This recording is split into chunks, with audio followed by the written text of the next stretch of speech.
नमस्कार दोस्तों, वास्तुशास्त्र में आपका स्वागत है। होली क्यों मनाते हैं?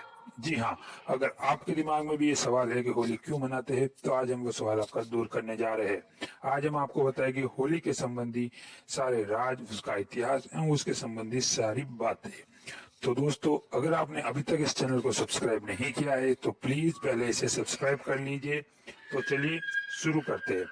रंगों के त्योहार के तौर पर मशहूर होली फाल्गुन महीने में पूर्णिमा के दिन मनाई जाती है। तेज संगीत और ढोल के बीच एक दूसरे पर रंग और पानी फेंका जाता है। भारत के अन्य त्योहारों की तरह होली भी बुराई पर अच्छाई का जीत का प्रतीक है। प्राचीन पौराणिक कथा के अनुसार होली से हिरण्यकश्यप की कहानी जुड़ी हुई है। होली का इतिहास। हिरण्यकश्यप प्राचीन भारत का एक राजा था जो कि राक्षस की तरह था। वह अपने छोटे भाई की मौत का बदला लेना चाहता था, जिसे भगवान विष्णु ने मारा था। इसलिए ताकत पाने के लिए उसने सालों तक प्रार्थना की। आखिरकार उसे वरदान मिला, लेकिन इससे हिरण्यकश्यप खुद को भगवान समझने लगा और लोगों से खुद की भगवान की तरफ पूजा करने को कहने लगा।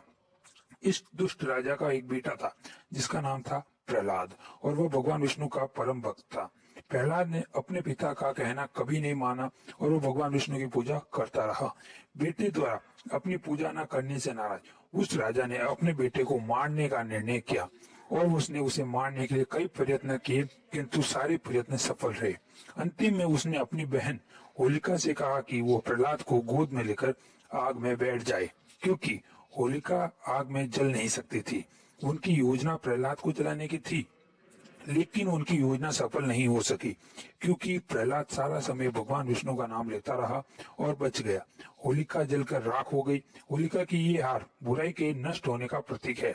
इसके बाद भगवान विष्णु ने हिरण्यकश्यप का वध कर दिया, लेकिन होली से होलिका की मौत की कहानी जुड़ी है।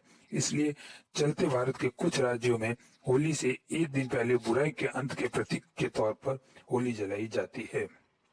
दोस्तों, आपके दिमाग में ये सवाल भी आता होगा कि होली में रंगों का कैसे भाग हुआ, मतलब लेकिन रंग होली का भाग कैसे बने। यह कहानी भगवान विष्णु के अवतार भगवान कृष्ण के समय तक जाती है। माना जाता है कि भगवान कृष्ण रंगों से होली मनाते थे, इसलिए होली का यह तरीका लोकप्रिय हुआ। वे वृंदावन और गोकुल में अपने साथियों के साथ होली मनाते थे। वे पूरे गांव में मजाक भरी शैतानियां करते थे। आज भी वृंदावन जैसी मस्ती भरी होली कहीं नहीं मनाई जाती।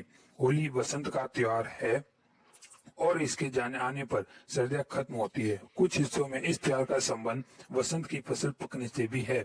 किसान अच्छी फसल पैदा होने की खुशी में होली मनाते हैं। होली को वसंत महोत्सव या काम महोत्सव भी कहते हैं। होली समारोह। दोस्तों, होली के संबंध में विशेष तथ्य यह है कि होली एक दिन का त्योहार नहीं है। कई राज्यों में यह 3 दिन तक मनाया जाता है। प्रथम दिन पूर्णिमा के दिन एक थाली में रंगों को सजाया जाता है और परिवार का सबसे बड़ा सदस्य बाकी सदस्यों पर रंग छिड़कता है। दूसरे दिन इसे पूनो भी कहते हैं। इस दिन होलिका के चित्र जलाते हैं और होलिका और प्रहलाद की याद में होली जलाई जाती है। अग्नि देवता के आशीर्वाद के लिए माएं अपने बच्चों के साथ जलती हुई होली के 5 चक्कर लगाती है। तीसरे दिन इस दिन को पर्व कहते हैं। इसे अन्य राज्यों में धुलंडी के नाम से भी जाना जाता है। यह होली उत्सव का अंतिम दिन होता है। इस दिन एक दूसरे पर रंग और पानी डाला जाता है। भगवान कृष्ण और राधा की मूर्तियों पर भी रंग डालकर उनकी पूजा की जाती है।